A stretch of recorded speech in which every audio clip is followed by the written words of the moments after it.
सभी को राधे राधे बेटा मेरे। यहाँ पे मैंने ना 3D के 7 रूल लिखे हुए हैं। जो ये 7 रूल है ना पूरा 3D का सार है हमारा, एक तरह से जैसे गीता सार होता है सेम वही है। 3D के अंदर जो मेन कंसेप्ट है ना इन्हीं 7 रूल्स पे चलते हैं। पूरी 3D के ऊपर क्लास है हमारी ये ध्यान रखना। इफ टू लाइन पैरेलल, ये हम कई बार पढ़ भी चुके हैं, एक बार मैं 7 रूल्स आपको डिफाइन करा रहा हूँ।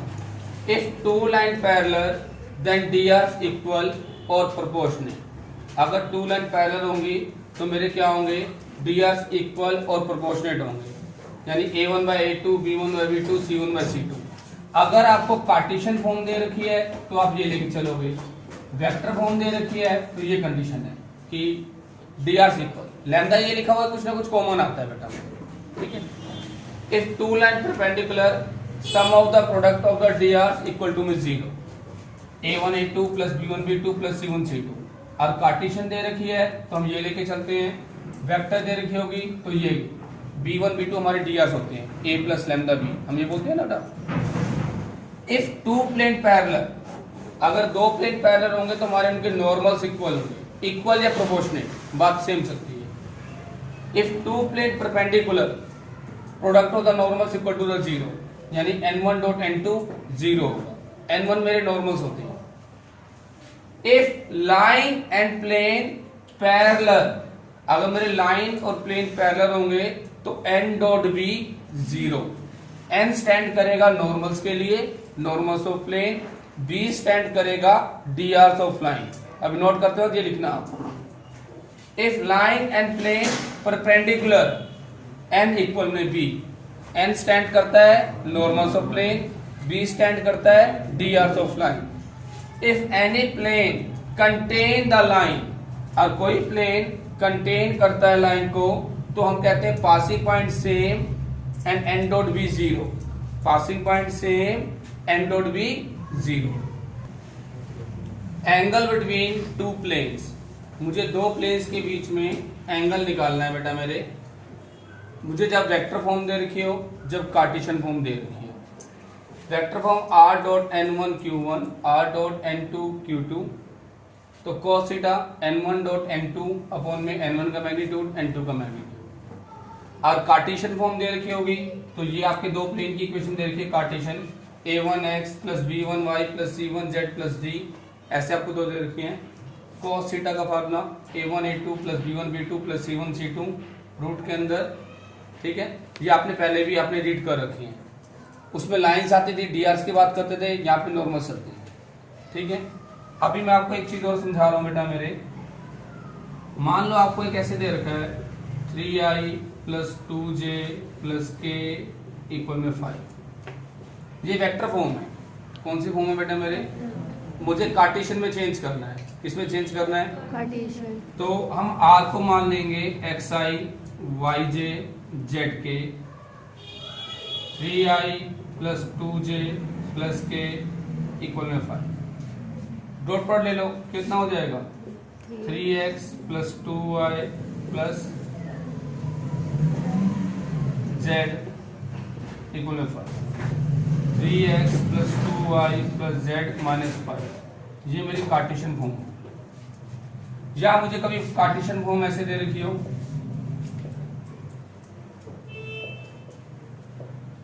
मुझे वेक्टर में चेंज करना है तो मैं यहाँ पे r डॉट लगा के 3i plus 2j plus k plus 3 equal में 0, हम इसको कर लेंगे। कार्टेशियन से वेक्टर, सॉरी वेक्टर से कार्टेशियन, और यहाँ पे कार्टेशियन से वेक्टर, ये हमारे फार्मूले चेंज करने के लिए। हम दोनों में से कोई सा फार्मूला यूज करके, चाहे कार्टेशियन का यूज कर लूँ, चाहे वेक्टर का कर लूँ, चाहे दोनों ही कर लूँ, ये हमारे ऊपर है। अब हमें एक क्वेश्चन दे रखा है, आज का 3rd question, find the equation of plane passing through 2 3 4 and parallel to the plane this, ठीक है। हम ना कार्टेशियन में सोल्व करेंगे। मैंने पहले भी कई बता रखा है, आपको वेक्टर में दे रखा हो चाहे किस में दे रखा हो, आप कार्टेशियन में सोल्व किया करो, लास्ट में आंसर हम वेक्टर में दे देंगे। तो सबसे पहले मैं इस प्लेन को कार्टेशियन में चेंज करूंगा। जब मैं डायरेक्टली दिया करो कार्टेशियन में, कार्टेशियन इक्वेशन ऑफ प्लेन, या गिवन प्लेन कह दो, Cartesian equation of given plane 5x minus 6y plus 7z minus 3 equal में 0। और मैंने कई बार को समझा रखा था पहले भी, जो चीज गिवन होती है उसको डिफाइन किया करो। तो इसके नॉर्मल्स क्या हो गए बेटा, मेरे पास नॉर्मल हो गए 5 माइनस 6 7, ये मेरे क्या हो गए बेटा, मेरे नॉर्मल्स हो गए।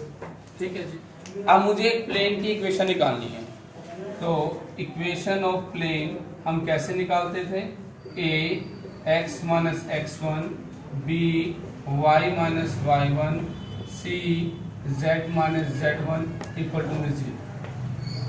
अब मुझे एक पासिंग पॉइंट दे रखा है 2 3 4, इट पासिस थ्रू 2 3 4, तो मैंने यहाँ पुट कर दिया x minus 2 y minus 3 c z minus 4, ये नंबर 2 आ गई। सबसे मेन इक्वेशन नंबर 2 होती है हमारी। ठीक है। अब आज मैंने आपको 7 रूल्स लिखवाए हैं, तो उसमें कंडीशन है कि जब दो प्लेन पैरेलल होते हैं तो हमारा क्या कंसेप्ट होता है, आप देखोगे उनके नॉर्मल्स इक्वल होते हैं। यहाँ पे साथ साथ ना यहाँ पे नॉर्मल्स बता दिया करो, इसके नॉर्मल्स क्या है बेटा, मेरे गिवन प्लेन के ABC। अब हमें क्वेश्चन में दे रखा है जो रिक्वायर्ड प्लेन है वो गिवन प्लेन के क्या है, पैरेलल। तो required plane parallel to given plane, therefore normals are equal। तो मेरे जो इसके नॉर्मल्स कितने दे रखे थे बेटा, मेरे मुझे 5 माइनस 6 7, तो a की वैल्यू क्या हो जाएगी 5, b की वैल्यू हो जाएगी माइनस 6, c की वैल्यू क्या हो जाएगी 7। यहाँ पुट कर दो 5 x minus 2 minus 6 y minus 3, multiply कर दो 5x 6y 7z minus 10 plus 18 minus 20, तो कितना हो जाएगा यहाँ पे आपका, प्लस का 8 हो गया, ये 20 आ जाएगा। 5x minus 6y 7z minus 20। Question vector form में दे रखा था तो हम वेक्टर फॉर्म में लिख लेंगे r dot 5y minus 6j 7k equal में 20। ठीक है जी। तो इस क्वेश्चन में हमारा कंसेप्ट था कि दोनों प्लेन हमारे पैरेलल थे। अगर पैरेलल होते हैं तो हमारे क्या होते हैं, दोनों के नॉर्मल्स इक्वल। तो इसके नॉर्मल्स कितने थे 5 माइनस 6 7, इसके नॉर्मल्स कितने थे ABC। मेरे पास ABC की वैल्यू होगी, पुट हमेशा नंबर 2 में किया जाएगा। क्वेश्चन वेक्टर में तो वेक्टर में आंसर, कार्टेशियन में तो कार्टेशियन में आंसर। हम सोल्व कार्टेशियन के अंदर करते हैं। अब नेक्स्ट क्वेश्चन है find the equation of plane passing through this and perpendicular to the. ठीक, पहले गिवन प्लेन लिखो।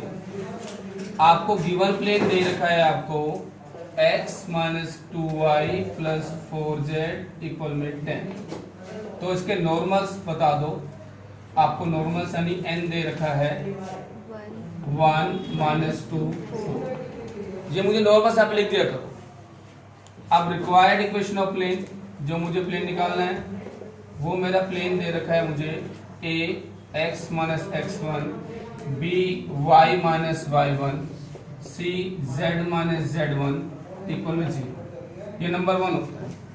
उसके बाद इट पासिस थ्रू, कोई एक पॉइंट ले लो आप, इट पासिस थ्रू 2 1 माइनस 1, बेटा ये भी ले सकते हो, कोई एक पॉइंट लेना है आपने। तो पासिस थ्रू करा दिया a x minus 2 b y minus 1 c z plus 1, ये नंबर 2 सबसे main equation number 2। It also passes through, ये it also passes through minus 1 3 4, तो यहाँ पे x की जगह मैंने माइनस 1 पुट किया, मेरा माइनस 3a आ गया, 3 पुट किया मेरा 2b आ गया, 4 पुट किया मेरा 5c आ गया। ठीक है, ये नंबर 3। कल मैं जब प्लेन की इक्वेशन कर रहा था हम 4 इक्वेशन तक जा रहे थे, तो मुझे 4th इक्वेशन निकालनी जरूरी है। हाँ, यहाँ पे ना नॉर्मल्स जरूर बता देगा। ये नॉर्मल्स कितने हैं बेटा, ABC। अब हमें यहाँ पे दे रखा है परपेंडिकुलर। अपने 7 रूल्स पे जाओ। जब दो प्लेन परपेंडिकुलर होंगे तो हमारा क्या कंसेप्ट होता है, n1 डॉट n2 0। दोनों के नॉर्मल्स का प्रोडक्ट का सम कितना होगा, 0। तो यहाँ देखेंगे required plane is perpendicular to given plane, therefore n1 dot n2 0। n1 कितने हैं मेरे पास, 1 माइनस 2 4, यहाँ पे ए बी सी, तो a minus 2b plus 4c equal में 0। ये मेरी फोर्थ इक्वेशन है। अब थर्ड और फोर्थ है यूजिंग क्रॉस मल्टीप्लिकेशन। 23 दिसंबर BCAB वही चीज चलेगी। तो यानी a1 बाय a2 कितना हो गया, -3/1। b1 बाय b2 कितना हो गया, 2/-2। कैंसिल मत करना कभी भी। c1 by c2 5/4। BCAB पहले B वाले, C वाले, A वाले, B वाले, या 2 3 1 2, सेकंड थर्ड फर्स्ट सेकंड। तो B वाले कितने हैं, 2 -2 5 4 -3 1 2 -2। A B C 8 plus 10 18, 5 plus 12 6 minus 2 4। A की वैल्यू कितनी आ गई, 18। B की वैल्यू कितनी आ गई, 17। C की वैल्यू कितनी आ गई, 4।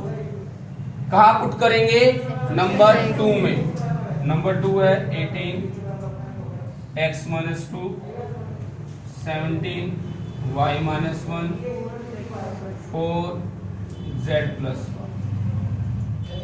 18x 17y 4z -36 -17 plus 4। तो ये हो जाएगा 18x 17y 4z -14 equal to. अगर वेक्टर फॉर्म में चाहिए r dot 18i 17j 4k equal to 14। तो इस क्वेश्चन में हमारा क्या था, परपेंडिकुलर था। तो परपेंडिकुलर आपने वो 7 रूल्स, जब दो प्लेन परपेंडिकुलर होंगे sum of the product of the normals equal to में 0, n1 डॉट n2 0। जो प्लेन गिवन होता है पहले उसको डिफाइन करो, फिर जिसको निकालना है उसके अंदर वेरीफाई करो। बेटा जी एक बार सभी यहाँ पे ध्यान दें। नेक्स्ट क्वेश्चन है, ये भी मोस्ट इंपोर्टेंट में से एक है। Find the equation of plane passing through this, ठीक है जी, and perpendicular to each of planes. एक प्लेन की इक्वेशन निकालनी है जो यहां से पास थ्रू करती है उस पॉइंट से, और इन दोनों के क्या हो, परपेंडिकुलर। तो आप यहाँ पे ध्यान रखना, जो मेरे हैं पहले जो प्लेन गिवन है आप उनको लिखो। इसके नॉर्मल्स कितने हो जाएंगे, n1 हो गया आपका 3 2 -3। इसके नॉर्मल्स कितने हो गए, 5 -4 1।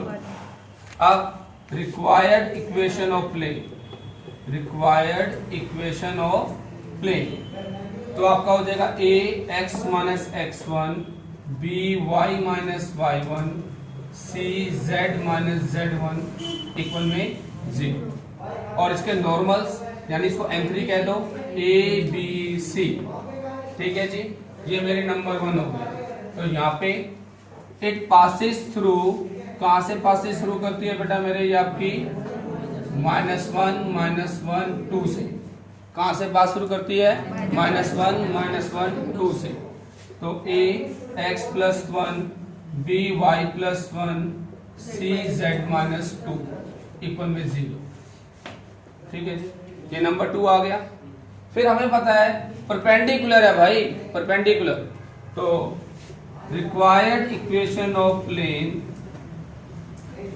Perpendicular to both given plane, therefore ये n3 है ना मेरा, n1 dot n3 0, n2 dot n3 0। तो ये मेरा n था, 3a plus 2b minus 3c equal to 0, number 3 आ जाएगी। Next 5a minus 4b plus c equal में 0 क्या आ जाएगी 4। इसके बाद 2 3 1 2 cross multiplication, a1 bye a2 कितना हो जाएगा 3/5, b1 by b2 2 upon minus 4, c1 by c2 minus 3/1। अब bc ab लगा दो, ठीक है, abc की वैल्यू निकल आएगी आपकी क्रॉस मल्टीप्लिकेशन से, उसको नंबर 2 में पुट कर देंगे, ठीक है। जितने 7 रूल्स याद करोगे उतना आपको आसान होंगे। ये क्वेश्चन कंप्लीट करो।